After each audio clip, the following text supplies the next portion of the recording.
Donald Trump को एक बहुत बड़ा झटका लगा, इस पे हम बात करेंगे, लेकिन आगे जाके वीलॉग में पहले पाकिस्तान के अंदर कुछ खबरें वो आपके साथ शेयर कर देते हैं। नाज़रीन, जो टाउट हैं उनकी ज़रूरत बहुत बढ़ गई है और ये एस्टेब्लिशमेंट कर रही है। एस्टेब्लिशमेंट अपने पाँव पे वो कुल्हाड़ा मार रही है कि कल को ये बैठ के रोएंगे कि हमने क्या किया। आज भी एस्टेब्लिशमेंट जनरल याजा हो, जनरल अयूब हो, जनरल ज़िया हो या जनरल मुशर्रफ हो, उसके किए धड़े के ऊपर किसी किस्म का जवाब देने की पोजीशन में नहीं है। और जो कुछ ये आज कर रहे हैं ये उससे भी बहुत ज़्यादा घटिया और बुरे लेवल के ऊपर चले गए। तो टाउटों की ज़रूरत इतनी बढ़ गई है कि वो अब अवामी शऊर और इज्तमाही अवामी सोच की तौहीन कर रहे हैं। यानी मिलिट्री एस्टेब्लिशमेंट का पैगाम पहुंचाते हुए एक टाउट ने यह भी कहा कि अवाम से भी गलत फैसले हो जाते हैं और उन्हें नहीं माना जा सकता। यानी अवाम का जो गलत फैसला है ना, वो एक ही गलत फैसला है कि उन्होंने पाकिस्तान की एस्टेब्लिशमेंट को नकेल नहीं डाली। उन्होंने एक भी डिक्टेटर को जूते मार के नहीं निकाला। अगर लितरॉल की होती ना अवाम ने, तो आज मुल्क में सारा कुछ ठीक होता। बस यही एक अवाम से गलती हुई है, बाकी अवाम ने कभी कोई गलत फैसला नहीं किया। अवाम कायदे आज़म के साथ खड़ी हुई, अवाम जुल्फ़िकार अली भुट्टो के साथ खड़ी हुई, आज अवाम इमरान खान के साथ खड़ी है। अवाम हर मजलूम के साथ खड़ी होती है। अवाम दुरुस्त वक्त में जब भी पाकिस्तान का किसी भी मुल्क के साथ कोई फड्डा होता है, अवाम अपनी फ़ौज के साथ खड़ी होती है। अवाम पाकिस्तान के साथ खड़ी होती है और पाकिस्तान की सलामती के साथ खड़ी होती है। आज भी अवाम दुरुस्त सिमत में खड़ी है और इमरान खान को मुंतखब करके अवाम ने बताया कि जनाब हम यहाँ खड़े हैं, लेकिन एस्टेब्लिशमेंट ये हमेशा गलत सिमत में खड़े हो जाते हैं जाके, और अवाम के इज्तमाही शऊर की ये तौहीन कर रहे हैं। अब टाउटों के ज़रिए से ये कहलवाया जा रहा है कि जनाब जमहूर का अवाम का फ़ैसला गलत था, लिहाजा हमने अपना फ़ैसला लाकर बंद कमरों में मुसल्लत कर दिया। अब किसी को अच्छा लगता है लगे, नहीं लगता ना लगे, क्यों जी, ये कैसे हो सकता है? और ये एस्टेब्लिशमेंट इस किस्म के टाउटों से जो बयानियाँ बनवा रही है ना, कल को ये लोग पछताएंगे।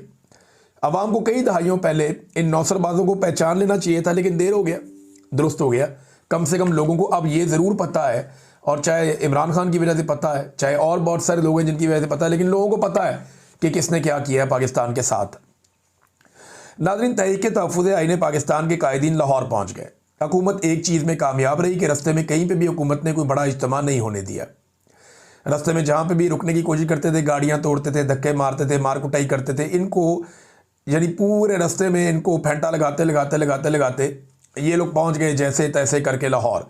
अब लाहौर में इनकी एक्टिविटीज़ क्या होंगी ये आपको आने वाले वक्त में पता चल जाएगा, लेकिन फस्तायत का जो एक निज़ाम एस्टेब्लिशमेंट और नवाज शरीफ ने मिलकर बनाया है वो अब नज़र आ रहा है। नवाज शरीफ ने जो पाकिस्तान की सियासत के साथ किया, अपनी सियासत के आगाज़ से लेकर आज तक, उसमें कोई भी ऐसी काबिल फ़ख्र चीज़ नहीं है जिस पे ये ख़ानदान इतरा सके कि ये जमहूरी था या ये जमहूरी रवायात के मुताबिक था। नवाज शरीफ की औलाद भी बिल्कुल नवाज शरीफ के रास्ते पे चल रही है। हुकूमत को ये कामयाबी रही कि उन्होंने कोई भी पॉलिटिकल जो अपोनेंट्स हैं उनको मौका नहीं दिया पूरे रास्ते में कि वो इकट्ठे हो सके, मगर तहरीक तहफ़्फ़ुज़ आईन पाकिस्तान वाले ये कामयाब रहे इस मामले में कि उन्हें बहुत सारे ऐसे मनाजिर मिल गए जो अपोजिशन ढूंढती रहती है कि हमारे ऊपर जुल्म और जबर हो रहा है। नाज़रीन, जो रशीद यूसुफ का मैंने आपको पिछले वीलॉग में बताया, हंजरवाल में जिनके घर के ऊपर पुलिस ने धावा बोला और उसके बाद वो अस्पताल में जामक हो गया, ये जो हकीकत है वो अब सामने आ रही है। आगा शेख सरवर साहब ने इसको रिपोर्ट किया। वो बताते हैं कि रशीद यूसुफ रिक्शे का ड्राइवर था और इनके 4 बच्चे हैं। इनके घर में पुलिस आती है और इनके ऊपर बंदूकें तान लेती है, और इनकी जो छोटी बेटी है उसके सर पे बंदूक तानी, वो बड़ा दिल बर्दाश्ता हो गया। इसको घसीट कर ले गए, इसको थाने ले गए और वहाँ इसका इंतकाल हो गया। अब ये घर वाले बता रहे हैं कि इंतकाल जो है वो थाने में हुआ और फिर अस्पताल में मुंतकिल कर दिया गया बाद में कि जनाब ये अस्पताल जाके फौत हो गए। अब ये एक और आदमी का कत्ल हो गया सिर्फ इसलिए कि मरीम नवाज़ को पसंद नहीं है कि कोई इमरान खान के हक़ में आवाज़ उठाए या इमरान खान का झंडा उठाए।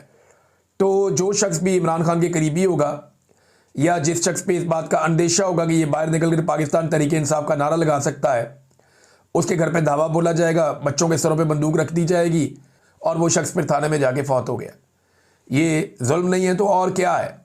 देखिए, एक बात जो है ना वो बड़ी ठीक की वहाँ पे अचकज़ई साहब ने, उन्होंने कहा जी इस तरह इनकलाब नहीं आएगा, इनकलाब कभी भी रेडीमेड नहीं होता। इमरान खान के फॉलोअर्स और उसको चाहने वाले लाखों हैं जो उनको मिले हैं, लेकिन तंजीम की हालत यह है कि कहीं 20 बंदे इकट्ठे नहीं हो सकते, ऐसे इनकलाब नहीं आता। ये अचकज़ई साहब ने कहा और ये बिल्कुल ठीक उन्होंने आईना दिखाया। हमें ना पाकिस्तानियों को रेडीमेड किस्म का इनकलाब चाहिए कि हम सुबह उठें तो पता चले कि पाकिस्तान में इनकलाब आ गया। हम अपने तौर पे कोई कोशिश करना नहीं चाहते। देखिए, लोगों को खड़ा होना पड़ेगा, आवाज़ उठानी पड़ेगी, एक साथ निकलना पड़ेगा, वरना फिर यही सब कुछ चलता रहेगा और मुल्क और मईशत पूरी तरह से जमूद का शिकार रहेगी।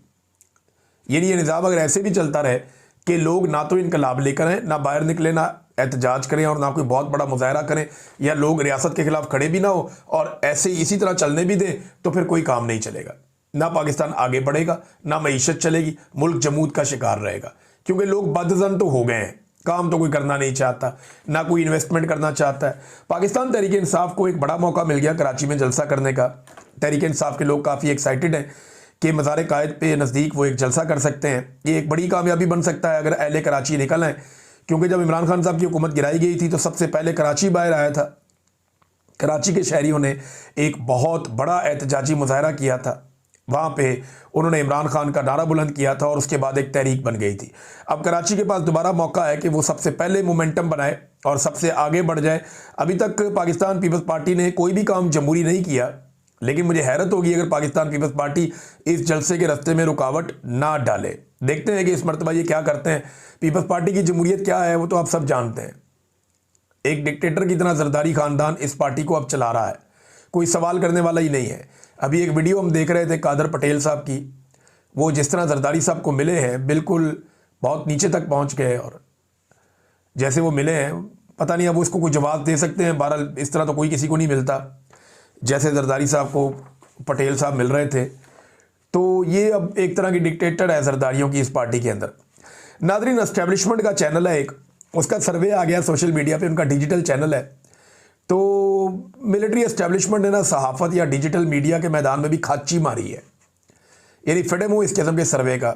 डिजिटल मीडिया को ना ये समझते हैं, ना सोशल मीडिया को समझते हैं, ना इन्हें आइडिया वो कैसे काम करता है, फिर टकेगा इनको समझ नहीं है उसके बारे में। ये सोशल मीडिया को जानते ही नहीं है, इन्हें पता ही नहीं है। वो आम आदमी है, वो लॉजिक के ऊपर बात सुनता और करता है। इन्होंने अजीबोगरीब सर्वे कर दिया। सर्वे में एक तरफ कह रहे हैं कि 70% नौजवान बेरोजगारी से परेशान हैं, 55% नौजवानों ने यह कह दिया कि पिछले साल की निस्बत हमारी माली हालत ख़राब हो गई है।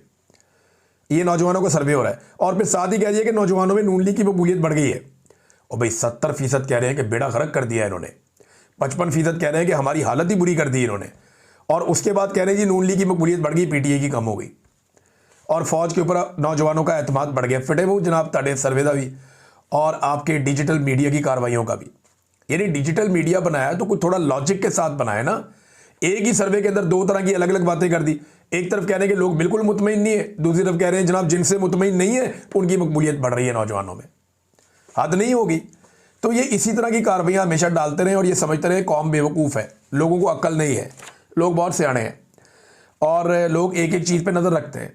ये 2025 में आपको याद है जब गर्मियाँ आई थी तो इन्होंने अनाउंस किया था, ये वफाकी वज़रा बैठ बैठ के टीवी पे अनाउंस कर रहे थे कि जनाब हमने IPPs को सेटल कर दिया, अब बेफिक्र हो जाएं, अब बिजली की कीमतें बहुत कम हो जाएंगी। और अब लगातार बिजली की कीमतें कम होने का टाइम आ गया। ये इन्होंने बिजली की कीमतें कम की हैं, ₹1.80, यानी ₹2.25 से ज़्यादा का यूनिट इन्होंने बेसिक फिर बढ़ा दिया। एक मरतबा फिर बिजली की कीमत में इजाफा कर दिया। तो IPPs को इन्होंने कहाँ काबू किया, कहाँ बिजली की कीमत कम हुई, बल्कि उसकी कीमत बढ़ गई है। वजह यह है कि ये पैसा इकट्ठा नहीं कर पा रहे, पाकिस्तान में सरमायाकारी नहीं आ रही, कोई पैसा लगाने के लिए तैयार नहीं है। अब ये घरेलू सार्फिन के ऊपर बोझ डाल रहे हैं, इंडस्ट्री बंद हो रही है, एक्सपोर्ट्स पाकिस्तान की लगातार कम हो रही हैं। तो जितना पाकिस्तान को माशी नुकसान हो रहा है उसके नतीजे में ये फ़ायदा उठा रहे हैं। हुकूमत ये कर रही है कि जनाब ये चीज़ महंगी कर दो, वो चीज़ महंगी कर दो, ये भी चीज़ महंगी कर दो, इनसे ज़्यादा से ज़्यादा पैसा ऐंठ के अपने कौमी खजाने में डाल दो और तरक्याती मनसूबे सारे बंद कर दो और पैसा जमा करो। वक्त आने पे हम इस्तेमाल करेंगे अवाम के खिलाफ और वक्त आने पे हम लोगों में पैसा बांट के वोट भी ले लेंगे। वोट इनको फिर नहीं मिलने।